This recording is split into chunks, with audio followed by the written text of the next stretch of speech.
பாகிஸ்தான் ஒரு நாடே கிடையாது. ஆனா, அவனுங்க ரொம்ப தந்திரமா அந்த நாட்டு மக்கள, ஏலே நம்ம இந்தியாவ விட பெரிய ஆளு, இந்தியாவுக்கு நிகரா வளர்றோம், இந்தியாவ பல நேரங்கள்ல தாண்டிட்டோம் அப்படின்னு ஒரு படத்த காட்டியே திருடிக்கிட்டே இருக்காய்ங்க. இதுதான் அவனுங்க காலங்காலமா செய்றாய்ங்க. இப்ப வெட்ட வெளிச்சமா தெரிய ஆரம்பிக்குது. காரணம் என்ன? பஹல்காம் தாக்குதலுக்கு பதில் தாக்குதல். தூக்கி போட்டு மிதிச்சோம். சிதறடிச்சோம். ஓடி போய் ஒளிந்த ஆசிம் முனீர் வெளியிலேயே வரல. போர் நிறுத்தம் அப்படின்னு சொல்லி நம்ம வெற்றி தினத்த எல்லாம் கொண்டாடினதுக்கு அப்புறம் தான் நம்பியே வெளில வந்தான் தீவிரவாதி ஆசிம் முனீர். ஆனா வெளியில வந்த கையோட டேங்க் மேல ஏறி நிக்கிறது, கீழ 4 ஸ்டார வைக்கிறது, அதுக்கப்புறம் 5வது ஸ்டார் வந்துருச்சுன்னு கத்துறது, இப்படி எல்லா படத்தையும் காட்டிக்கிட்டு இருந்தாய்ங்க. சரி காட்டி தொலைங்கடா அப்படின்ட்டு நம்ம கிளம்பி போயிட்டோம். ஊர் உலகம் பூரா ஒரு குழுவ அனுப்பிச்சு, போங்கடா அந்தந்த நாட்டுல போய் சொல்லிட்டு வாங்கடா நம்ம வீர தீரத்த அப்படின்னு சொல்லி பெரிய அளவு படை பலத்த நம்ம நாடு அனுப்பிச்சு வச்சுச்சு. இந்த வெற்றி கொண்டாட்டத்த முடிச்சுட்டு, இவனுங்க 4 பேரே கிளம்பி போயிட்டாய்ங்க. நம்ம பெரிய அளவுல எல்லா கட்சிகள்ல சேர்ந்த ஆட்களையும் தூக்கி போட்டு ஊர் உலகம் பூரா சுத்தி வர வச்சோம். இவனுங்க நாட்டுல இருக்கிறது 4 பேர் தானே. வெளியில இருந்து எவனையாச்சும் அனுப்புறாய்ங்க. 5, 6, 7, 8 அப்படிங்கிற ஆட்கள அடுத்த கட்ட ஆட்கள அனுப்புறாய்ங்கன்னு வச்சுக்குவோம். அவன் சுத்தி வந்துட்டு இவன விரட்டி விட்டுருவான். அப்பேற்பட்ட கேடுகெட்ட நாடு. அதனால இந்த 4 பயலுகளுமே கிளம்பி போனாய்ங்க. கிளம்பி போறதுக்கு இவனுங்களுக்கு ஊர் உலகம் பூரா சுத்துறதுக்கு காசு வேணும். அதனால 4 பேர மட்டும் பார்ப்போம். அந்த 4 பேர பார்த்துட்டு 40 நாடுகள பார்த்த மாரி நம்ம உள்ளூர்ல போஸ்ட் ஒட்டிக்குவோம். நமக்கு தெரிஞ்சதும், புடிச்சதும் அதானேன்னு அந்த வேலைய பார்த்தாய்ங்க. அந்த வேலை சிறப்பா முடிஞ்சுச்சா? நமக்கு சிறப்பா முடிஞ்சுச்சு. அவனுக்கு சிறப்பா முடியுதோ, முடியலையோ முடிஞ்சுன்னு தான்டா சொல்லுவான் அப்படின்ட்டு நம்ம கிளம்பி வந்துட்டோம். இப்படி எல்லா விவகாரங்களையும் நமக்கு அடுத்து நம்ம என்ன பண்றோமோ, அதையே சின்ன சைஸ்ல பண்ணிட்டு, நம்மள காட்டிலும் பெரிய சைஸ்ல பண்ணிட்டோம். நம்மள காட்டிலும் சாதிச்சுட்டோம் அப்படின்னு சொல்லி போஸ்ட் ஓட்ட ஆரம்பிச்சுட்டாய்ங்க. இவனுங்க வாழ்க்கையிலேயே முறை ஒத்துக்கிட்டது. அதாவது நம்ம ஒண்ணும் இல்லடா, நம்மள ஒருத்தனும் மதிக்கலடா அப்படின்னு சொன்ன காலகட்டம் எதுன்னு சொல்லுங்க பாப்போம்? ஆர்டிகிள் 370 எடுத்தப்ப, ஊர் உலகம் பூரா சுத்தி வந்தாய்ங்க. ஆனா ஒரு பயலும் சேர்த்துக்கல, மிதிச்சு பத்தி விட்டாய்ங்க. உள்ளூர்ல போய் போஸ்ட் ஒட்டலாம். எல்லாரும் நமக்கு ஆதரவா இருக்கார்கள். ஆர்டிகிள் 370 தூக்கிட்டோம் அப்படின்னு சொல்லணும்ல, சொல்ல முடியாது. ஆர்டிகிள் 370 தூக்குனது தப்பு அப்படின்னு அவன் சொன்ன அறிக்கையவாச்சும் மக்கள்ட்ட காட்டணும்ல. அவன் சொன்னா தானே காட்ட முடியும். சொல்லாதத எப்படி காட்ட முடியும்? அதுவும் ரொம்ப சென்சிட்டிவான விஷயம். ஏற்கனவே கச்சா எண்ணெய் டிஸ்கவுண்ட்ல தர்றான். நமக்கு இந்திய அளவுக்கே தர்றான்னு ரஷ்யா சொல்லிட்டான் அப்படின்னு சொன்னதுக்கே பின்னாடியே ரஷ்யா வந்து சொல்லுச்சு. "ஏலே நான் உனக்கு முதல்ல டிஸ்கவுண்ட்ல தர்றேங்கிறதே ஒத்துக்கலடா. உலகம் பூரா ஆப்பரேட் பண்றது ஒவ்வொருத்தருக்கும் ஒவ்வொரு டிஸ்கவுண்ட்டு. உனக்கு ஒரு விலை அவ்வளோதான். அதத்தான் தர்றேன்னு சொன்னேன்னு" போட்டு விட்டாய்ங்க. அப்ப இந்த மாரி சென்சிட்டிவான விஷயத்த சொன்னா என்ன சொல்லுவாய்ங்க? போட்டு விட்டுருவாய்ங்க. இவனுங்கள வரவேற்கிற ஆட்கள் பூரா ஒண்ணு சேர்ந்து மிதி மிதின்னு மிதிச்சு தள்ளிருவாய்ங்க. அதனால அந்த விவகாரத்துல மட்டும் தான் புரிஞ்சுக்கங்க. நம்மள எந்த நாடுமே ஏத்துக்க தயாரா இல்ல. மொதல்ல நம்ம வரோம்ன்னு சொன்னா வராதீங்கன்னு தான் சொல்றாய்ங்க. யாரு? மத்திய கிழக்குல இருந்து வளைகுடா வரை. அப்புறம் எங்கிட்டு நம்ம இந்த விவகாரத்துல சாதிக்கிறது? அப்படின்னு சொல்லி ஓப்பனா ஸ்டேட்மெண்ட் விட்டார்கள் பாகிஸ்தானை சேர்ந்த தலைவர்கள். அன்னைக்கு இருந்த அரசியல்வாதிகள் எல்லா பேரும் ஒரு டசன் பயலுக. அன்னைக்கு ராணுவம் பேசாம கைய மூடிட்டு, வாய பொத்திக்கிட்டு இருந்துட்டாய்ங்க. மத்த எல்லா காலகட்டங்கள்லயும் சளைக்காம பொய் சொல்லிக்கிட்டு தான் திரிவாய்ங்க. பஹல்காம் விவகாரத்துல அதே ஃபார்மட் தான். அந்த பழைய யூனிஃபார்ம தூக்கி போட்டு நின்னுட்டாய்ங்க. சரி இவ்வளவு டிராமாவும் பண்றாய்ங்களே, நம்ம நிறுத்திட்டு அடுத்த வேலைக்கு போயிட்டோம். நம்ம எங்க போயிட்டோம்? ராணுவத்துக்கு திருப்பி ஸ்டாக்க ரீஃபில் பண்றதும், புது ஆயுதங்கள முப்படைக்கும் எப்படி கொண்டு வரத நோக்கி போயிட்டோம். அதுல வாங்குறது மட்டும் கிடையாது. வாங்குறது சாம்பிளு. ஆமா எல்லாருமே சாம்பிள் வாங்கத்தானே செய்வோம் அப்படின்னு டிஃபென்ஸ்ல சொல்ல முடியாது. அது ஒண்ணும் ஸ்வீட்டு கடை கிடையாது. ஒண்ண குடு ஓட்டி பார்த்துட்டு அடுத்து வாங்கிக்கிறேன் அப்படின்னு சொல்றதுக்கு. நம்ம வாங்குறது பூரா சாம்பிள் அப்புட்ன்னா, மீதி பூரா தயாரிக்கிறோம்னு அர்த்தம். இந்த மாரி இறக்குமதி கம்மியாவும், ஏற்றுமதி ஜாஸ்தியாவும் பண்ணக்கூடிய டிஃபென்ஸ் பிளேயரா நம்ம மாறிட்டோம்.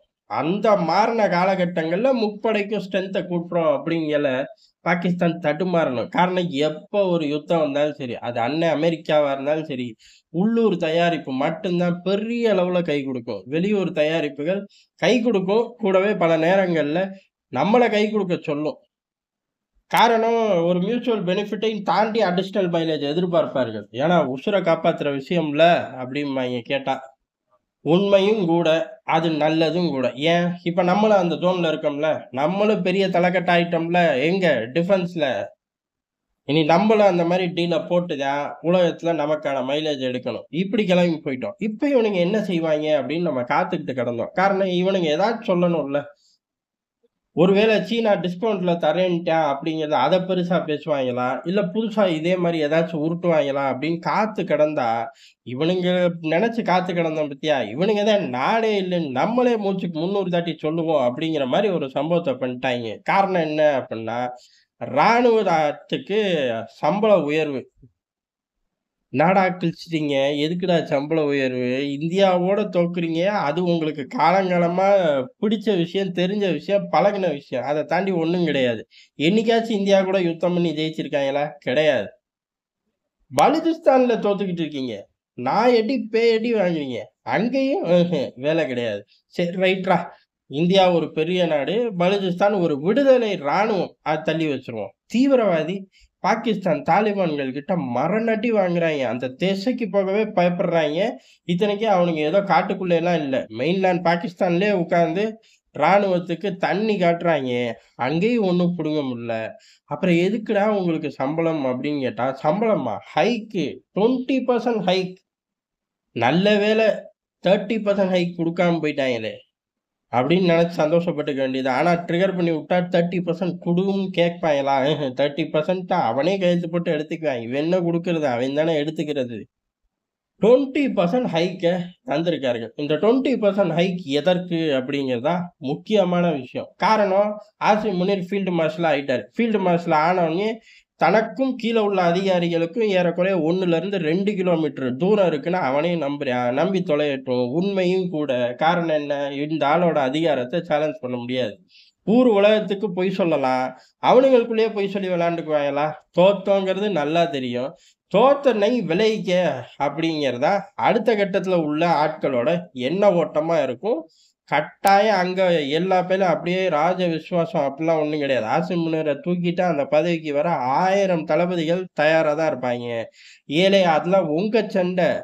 சமகாலங்கள்ல ஏர்ஃபோர்ஸ் இல்ல அப்புட்ன்னா ஒண்ணுமே செய்ய முடியாது. அப்ப இனிமே அந்த பதவி, அதாவது பாகிஸ்தான் தளபதி பதவி தங்களுக்கு தான் வரணும். தங்கள் டிவிஷன் தான் எல்லாத்தையும் முடிவு பண்ணும் அப்படின்னு சொல்லி இப்பவே ஒத்த கால்ல நிக்க ஆரம்பிச்சுட்டாய்ங்க. அடுத்து டேக் ஆஃப் ஆனோனே ஒரு புரட்சி வெடிச்சிரும். இவ்வளவு பிரச்சனைகள தீர்க்கணும்னா என்ன பண்ணணும்? ஆட்டோமேட்டிக்கா சம்பள ஹைக்க குடுத்தரணும். ஏலே தேர்தல் காலகட்டத்துல கவர்ன்மென்ட் ஸ்டாஃப்க்கு டக்குன்னு இன்கிரிமென்ட்ட போடுற மாரி, இவனுங்க ராணுவத்துக்குள்ள பிரச்சனையான காலகட்டம். டக்குன்னு இன்கிரிமென்ட்ட போட்டாய்ங்க. இவ்வளவுதான் சிம்பிள். அட வெக்கம் கெட்டவனுங்களா! இது முழுக்க முழுக்க எதுக்கு? அந்த ராணுவம் நாட்ட காப்பாத்துறக்கா அப்படின்னு கேட்டா, ராணுவத்துக்கிட்ட இருந்து ஆட்சி முன்னர் தன்ன தானே காப்பாத்திக்கிறார். அடுத்த கட்ட ஆட்கள் கிட்ட இருந்து தன்ன தானே காப்பாத்திக்க ஃபீல்டு மார்ஷல் பதவி. அந்த பதவிய வச்சு என்ன பண்றது? கீழ 1 டசன் ஆட்கள் இருக்காய்ங்க. அவனுங்களுக்கு பூரா சம்பள ஹைக்கு. எல்லாருக்கும் ஹைக்கு. ஆசிம் முன்னருக்கும் ஹைக்கு. ஆனா இந்த கீழ உள்ள ஆட்களுக்கு ஹைக்கு தானே அவனுங்களுக்கு பெருசா தெரியும். ஏன்னா, இவனுங்க ஆட்டைய போட்டு கல்லா கட்டி ஆஃப்ஷோர்ல வளம் குளிக்கிற மாரி அவர்களுக்கு இருக்காது. உள்ளூருக்குள்ள மைலேஜ் எடுக்கிற அளவுக்கு வச்சிருப்பாய்ங்க. இப்ப ஹைக்க போட்டோனே என்ன செய்வாய்ங்க? "ஏலே ஆசி முனிர் தான்டா ஹைக் குடுத்தாரு. அவருக்கு ஏன்டா நம்ம போய் தொந்தரவு பண்ணணும்?" அப்படின்னு நெனைக்க தோணுமா? தோணாதா? சத்தியமா தோணும். அடுத்த தளபதி வேணா, "நான் வந்து உனக்கு பதவி உயர்வு தந்து 40% ஹைக் தரேன்" அப்படின்னா, அப்போ ஒரு ஸ்பிளிட் வரும். இதுக்காக தான் போட்டிருக்காய்ங்க. இதுல இன்னொரு வேடிக்கையான விஷயம், வினோதமான விஷயம் என்ன அப்டின்னா, இம்புட்டு ஹைக்கெல்லாம் குடுக்கறதெல்லாம் சரி, பெரிய சவுதி அப்படியே வாரி வழங்கி கைக்குள்ள எல்லாரையும் வச்சுக்கிறாய்ங்க. "பணம் எங்கடா?" அப்படின்னு கேட்டா, பணம்லாம் கிடையாது. வாங்கிட்டு வந்த கடன்ல இருந்து செலவு பண்றாய்ங்க. இதுல குடுக்குற அதாவது IMF குடுக்குதுங்கிறது அமெரிக்கா குடுக்குது. அமெரிக்கா குடுக்குது, ஐரோப்பா வேடிக்கை பார்க்குது. ஆனா அந்த பயலுக ஒரு வெட்கங்கெட்ட விஷயம் இதுக்குள்ள ஒளிஞ்சிருக்குங்கிறத புரிஞ்சுக்கணும். காரணம் என்ன அப்டின்னா, அமெரிக்கா தலைகீழ இருந்து தண்ணி குடிக்குது. சில சமயம் தலையிலேயே தட்டுது. எதுக்கு? டிஃபென்ஸ் ஸ்பெண்டிங்க கூட்டு. நேட்டோக்கு கூடுதலா ஸ்பெண்ட் பண்ணு. அட்லீஸ்ட் இன்னொரு ஒரு 2% கூட்டு. உள்ளூர்ல உங்களோட இத ஒரு 4% கூட்டு அப்படின்னு சொல்லி பெர்சன்டேஜா கூட்டிக்கிட்டு இருக்காய்ங்க. ஆனா இவனுங்கள பொறுத்தவரை போடுற பட்ஜெட்ல பல சதவீதத்த பல சதவீதம் எப்படி அப்டின்னா பட்ஜெட்டே குறைச்சு தான் போடுறாய்ங்க. போன வருஷத்துக்கு இந்த வருஷத்துக்கு பட்ஜெட்ட குறைச்சு தான் ஸ்பெண்டிங்க குடுக்குறாய்ங்க. ஏன்னா அந்த அளவுக்கு தான் முடியுது. போன வருஷம் ரூ. 100 செலவு பண்ணாய்ங்க அப்டின்னா, இந்த வருஷம் ரூ. 60 தான் செலவு பண்ண முடியும் அப்படின்னு சொல்லி அவர்களே ஒத்துக்கிறார்கள். அந்த 60லயும் ஏறக்குறைய ரூ. 10 தூக்கி ராணுவத்துக்கு குடுத்துடுறாய்ங்க. இதுல புள்ளி விவரங்கள் மாறும். நான் சும்மா எக்ஸாம்பிள் தான் சொல்றேன். மீதி உள்ள ரூ. 50ல எதுவும் உருப்படியா செய்வாங்களான்னா, மீதி உள்ள ரூ. 50யும் ராணுவம் ஆட்டைய போட்டுரும். ஏன் அப்புட்ன்னா, எல்லா ப்ராஜெக்ட்களையும் செய்யற கம்பெனிகள கையாள்றது, கண்ட்ரோல் பண்றது யாரு அப்புட்ன்னா, ராணுவம் தான். அரசியல்வாதி அதுல கொஞ்சூடு ப்ராஜெக்ட்ட தரது மூலியமா எடுக்கலாமே ஒழிய, ப்ராஜெக்ட்ட செயல்படுத்துற கான்ட்ராக்டர்கள் பூராமே இவனுங்க தான். ஏது? ராணுவம் தான். அப்ப மீதி உள்ள 50யும் ஆட்டைய போட்டுருவாய்ங்க. அப்ப பாகிஸ்தான் மக்கள காப்பாத்துறக்கு ராணுவம் கிடையாது. பாகிஸ்தான் மக்கள் கிட்ட இருந்து கொள்ளையடிக்கிறக்கு தான் ராணுவம். பாகிஸ்தான் மக்கள காட்டி மத்த நாடுகள்ல பிச்சை எடுக்க தான் அந்த நாட்டுல ராணுவம். ஒவ்வொரு நாட்டிலயும் ராணுவம் அப்படிங்கிறது நாட்ட பாதுகாக்கவா இருக்கும். சில நாடுகள் விதிவிலக்கு. நாட்ட ஆள்றதே ராணுவமா இருக்கும். ஆனா பாகிஸ்தான பொறுத்தவரையும் நாட்ட கொள்ளையடிக்கிறதே ராணுவம் தான். நாட்டு மக்கள விக்கிறதே ராணுவம் தான். இப்ப இது நாடா அப்படின்னு கேட்டா, இது நாடும் இல்ல, ராணுவமும் இல்ல. ஒட்டுமொத்தமா ஒரு பெரும் தீவிரவாத கூட்டம் ஆசிய கண்டத்துல உட்கார்ந்து ரவுடித்தனம் பண்ணுது. அந்த ரவுடித்தனம் பண்றதுக்கான காரணம், அன்னை அமெரிக்கா தூரத்துல இருந்து ஆப்பரேட் பண்ணிக்கிட்டு இருக்கான். இத ஒரு நிலையற்ற தன்மையா வச்சு பார்க்கறதுல அவனுக்கு ஒரு பேரானந்தம். ஆனா பயப்புள்ளைக்கு எப்பயுமே பேக் ஃபயர் ஆகுறது அவனோட பேரானந்தம் தான். ஒரு காலகட்டத்துல பேர் இடியா விழுகும். அன்னைக்கு கன்னத்துல கை வைப்பான். அதுக்கப்புறம் வீரமா வந்து அவனுங்க டிக்கெட் கிழிச்சு குடுப்பான். அது பூரா வேற கதை. ஆனா ஒரு நாள் இல்ல ஒரு நாள் மீண்டும் பாகிஸ்தான் அமெரிக்காவுக்கு பெரிய ஆபத்தா மாறப்போகுது. அந்த காலகட்டம் எது? சத்தியமா நமக்கு தெரியாது. அவனுங்களுக்கும் தெரியாது. 10 வருஷம், 50 வருஷத்துக்கு முன்னோக்கி கணிக்கிறோம்லாம் சொல்லுவாங்க. கடைசியில ரெட்டை கோபுர தகவல்களே வந்துச்சு. அடேய்! விமானத்த தூக்கிட்டு போய் உங்க ஊர் கட்டடத்த இடிக்க போறாங்கன்னு தகவலே வந்தப்ப, உளவுத்துறை தலைவனே சிரிச்சுட்டு, "இதெல்லாமா நடக்கும்" அப்படின்னு கடந்து போயிட்டாய்ங்க. அப்புறம் பின் நாட்கள்ல ரிப்போர்ட் வரும்போது, ஆமான்னு மூஞ்சிய தொங்க போட்டு உட்கார்ந்தாய்ங்க. அதே மாரி தான் இதுவும் நடக்கும். விதிவிலக்கு எப்படி வரும்? ஆனா பாகிஸ்தான் என்ன சேட்டை பண்ணாலும் சரி, வருங்காலங்கள்ல நிம்மதியா இருக்க முடியாது. நிம்மதியா இருக்கணும் அப்படின்னா, ஆக்கிரமிப்பு காஷ்மீர குடுத்துட்டு இந்திய திசைய பார்க்கவே கூடாது. அப்படி இருப்பானா, இருக்க வைக்கணும். இருக்க வைக்கும்போது பாகிஸ்தான்ல கலவரம் மட்டும் கிடையாது. பாகிஸ்தான் வரலாறே மாத்தி எழுதப்படும் அப்படிங்கிறது தான் எதார்த்தமான உண்மை.